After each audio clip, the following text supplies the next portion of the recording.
ಒಕ್ಕಲಿಗರಿಗೆ ಇತಿಹಾಸ ಇಲ್ಲ, ಅವರ ಸಂಸ್ಕೃತಿ ಯಾವುದು? ಹಾಸನದಲ್ಲಿ ವಿವಾದದ ಹೇಳಿಕೆಯನ್ನ ನೀಡಿದ್ರ ಎನ್ ಬೋರಲಿಂಗಯ್ಯ.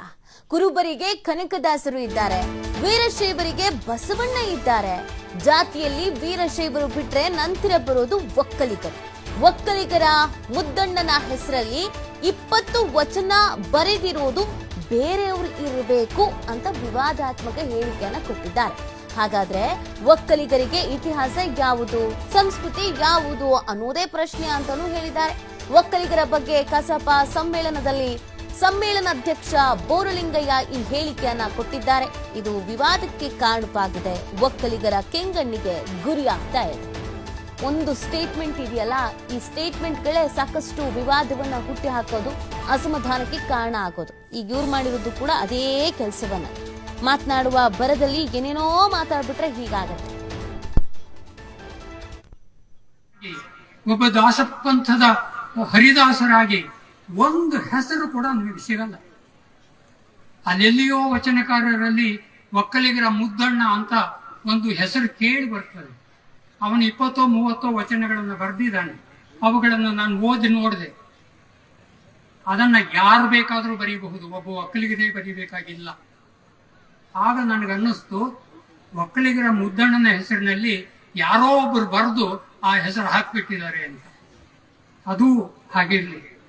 ಅಕಸ್ಮಾತ್ ಒಕ್ಕಲಿಗರ ಮುದ್ದಣ್ಣ ಒಂದು 30 ವಚನಗಳನ್ನ ಅಲ್ಲಿ ಬರೆದಿದ್ದಾನೆ, ಅವನು ಒಕ್ಕಲಿಗರವನೇ ಹೌದು ಅಂತ ಒಪ್ಕೊಂಡು ಬಿಡೋಣ. ಅವನನ್ನ ಇಟ್ಕೊಂಡು ಈ ದೊಡ್ಡ ಜನಾಂಗ, ಕರ್ನಾಟಕದಲ್ಲಿ 2ನೆಯ ದೊಡ್ಡ ಜನಾಂಗ ವೀರಶೈವರನ್ನ ಬಿಟ್ರೆ, ಈ ದೊಡ್ಡ ಜನಾಂಗಕ್ಕೆ ಇತಿಹಾಸ ಯಾವುದು, ಸಂಸ್ಕೃತಿ ಯಾವುದು, ಯಾವ ಮಂತ್ರಗಳನ್ನ ನಾವು ಹೇಳಬೇಕೀಗ? ಬಸವಣ್ಣಾದಿ ವೀರಶೈವರಿಗಾದ್ರೆ ಬಸವಣ್ಣ ಇದ್ದಾನೆ, ಅಲ್ಲಮಪ್ರಭು ಇದ್ದಾನೆ. ಕುರುಬರಿಗಾದ್ರೆ ಸಿದ್ದರಾಮ ಇದ್ದಾನೆ, ಕನಕದಾಸ ಇದ್ದಾನೆ, ಕಾಳಿದಾಸನು ಕುರುಬರಿ ಅಂತ ಹೇಳಿಬಿಡ್ತಾರೆ. ಒಕ್ಕಲಿಗರಿಗೆ ಯಾಕೆ ಹೀಗಾಯಿತು? ಒಬ್ಬ ಕವಿಯಾಗಿ, ಒಬ್ಬ ವಚನಕಾರನಾಗಿ, ಒಬ್ಬ ಈ ಬಗ್ಗೆ ಮತ್ತಷ್ಟು ಮಾಹಿತಿಯನ್ನ ನೀಡ್ತಾರೆ ನಮ್ಮ ಪ್ರತಿನಿಧಿ ಪ್ರಕಾಶ್. ಬೋರಲಿಂಗಯ್ಯ ಅವರ ಈ ಸ್ಟೇಟ್ಮೆಂಟ್ ಒಕ್ಕಲಿಗ ಸಮುದಾಯದ ಕೆಂಗಣ್ಣಿಗೆ ಗುರಿ ಆಗ್ತಾ ಇದೆ. ಈ ಸ್ಟೇಟ್ಮೆಂಟ್ ಕೊಡೋದಕ್ಕೆ ಹಿನ್ನೆಲೆ ಏನು ಅಂತ?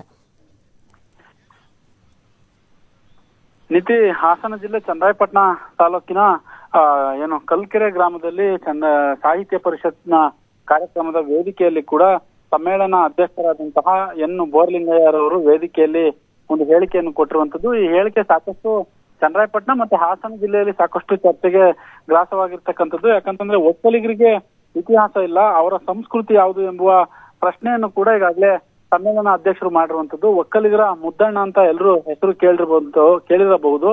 ಅವರು ಸುಮಾರು ಒಂದು 20-30 ವಚನಗಳನ್ನು ಕೂಡ ಬರ್ದಿರ್ಬೋದು. ಆದ್ರೆ ಅವರೇ ಬರ್ದಿರೋದು ಅನ್ನೋದು ಗ್ಯಾರಂಟಿ ಏನು?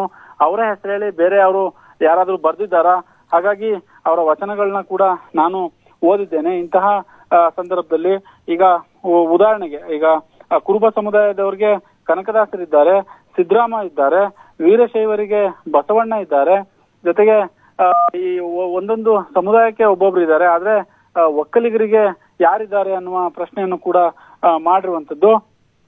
ಹಾಗಾದ್ರೆ ಒಕ್ಕಲಿಗರ ಇತಿಹಾಸ ಏನು, ಒಕ್ಕಲಿಗರ ಸಂಸ್ಕೃತಿ ಏನು ಅನ್ನುವ ಪ್ರಶ್ನೆಯನ್ನು ಕೂಡ ಮಾಡಿರುವಂತದ್ದು.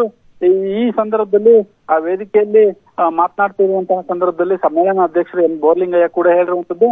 ಈ ಹೇಳಿಕೆ ಸಾಕಷ್ಟು, ಅದರಲ್ಲೂ ಒಕ್ಕಲಿಗರ ಭದ್ರಕೋಟೆ ಅಂತಲೇ ಕರ್ಸ್ಕೊಂಡಿರುವಂತದ್ದು. ಹಾಸನ ಜಿಲ್ಲೆಯನ್ನು ಒಕ್ಕಲಿಗರ ಭದ್ರಕೋಟೆ ಅಂತಲೇ ಕೂಡ ಹೇಳ್ತಾರೆ. ಈಗ ಈ ವಿಚಾರ ಇದೆಯಲ್ಲ, ಈ ಹೇಳಿಕೆ ಇದೆಯಲ್ಲ, ಇದು ಸಾಕಷ್ಟು ಚರ್ಚೆಗೆ ಗ್ರಾಸವಾಗಿರ್ತಕ್ಕಂಥದ್ದು. ನೀತಿ, ಧನ್ಯವಾದ ಪ್ರಕಾಶ್, ತಮ್ಮೆಲ್ಲ ಡೀಟೇಲ್ಸ್ಗಾಗಿ. ಆಗ ನನಗನ್ನಿಸ್ತು, ಒಕ್ಕಲಿಗರ ಮುದ್ದಣ್ಣನ ಹೆಸರಿನಲ್ಲಿ ಯಾರೋ ಒಬ್ಬರು ಬರೆದು ಆ ಹೆಸರು ಹಾಕ್ಬಿಟ್ಟಿದ್ದಾರೆ ಅಂತ.